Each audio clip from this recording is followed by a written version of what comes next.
Want to thank our sponsor here from Hawkeye of the Storm, Under the Kitchen. Randy Engel has been with us through it all. We appreciate Randy and his awesome artwork down in Des Moines. Check it out if you haven't already done so. Visit Under the Kitchen on Facebook, or you can also visit his new website. It's underthekitchen.square.site. This is a way you can support NIL and the Iowa Athletes. Plus, you're supporting this show and a small business down in Mitchellville. Again, that's underthekitchen.square.site. Thank you to Randy Engel at Under the Kitchen in Mitchellville.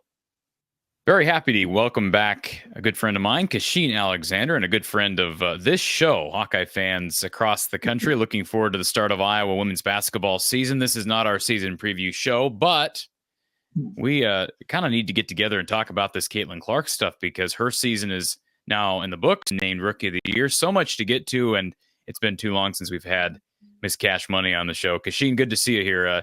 It's been too long. We can't have these long stretches of time where we don't do a show. Yeah, it's been a really long time. And, gearing up for the season, I'm sure the Hawkeye fans are excited about that. And I heard that they're sold out again, which is...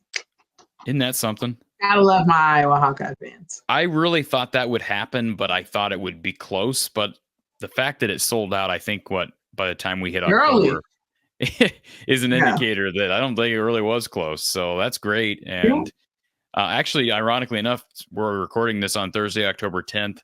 I got back earlier today from Iowa Media Day, so that was kind of a good experience to be able to talk to Coach Jensen and be able to talk to the players. And, obviously a very big freshman class. Several players are recovering from injury. So I'll kind of run through some of my takeaways here on the show at some point. And, of course, Kachine and I will hop on to record and preview the season at some point. But I really want to take the next few minutes to focus in on what we just witnessed as it relates to Caitlin Clark's rookie season, as it's in the books now. The Fever returning to the playoffs, which I think is an incredible accomplishment in and of itself, given where that franchise has been prior to drafting Caitlin.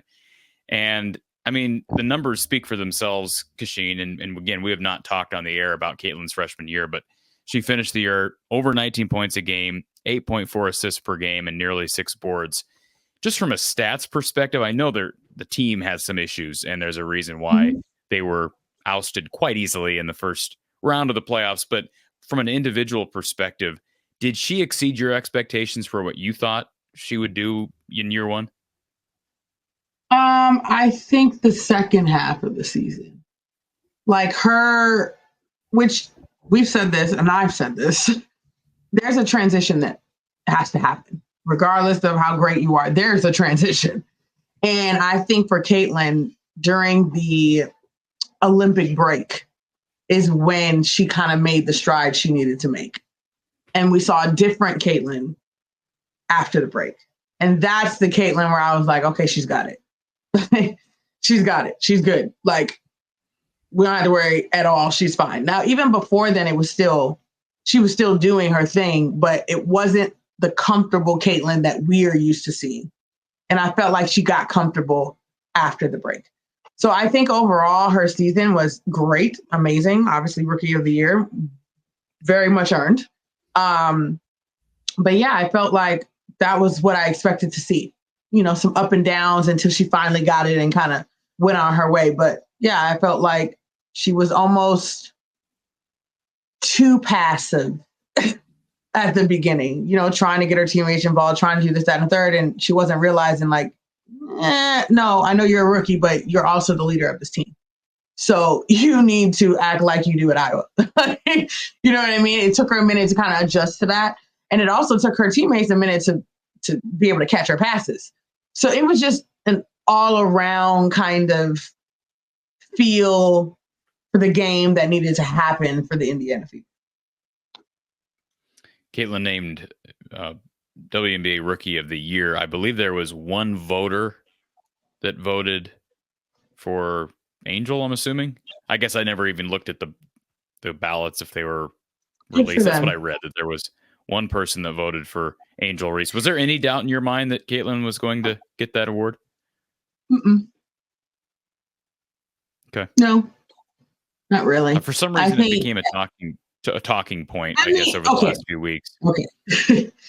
At the beginning of the season, I was like, ooh, this should be interesting, right? Because, you know, Angel was not expected to do anything that she was doing, like nothing. Yeah. And so the fact that she was doing what she was doing was like, what? It was shocking, surprising, and everybody was like in an uproar, which we should have been, because kudos to you, Angel. But at the same point in time, I knew that Caitlyn would outlast her, if that makes sense, because people would start to figure Angel out eventually. And we started seeing that towards the end of the season. She started slowing down a little bit. And so I think that was kind of it. I mean, I'm sure if she did not, you know, unfortunately get hurt and have to be out the rest of the season, it would have been fun, you know, but I didn't see that happening.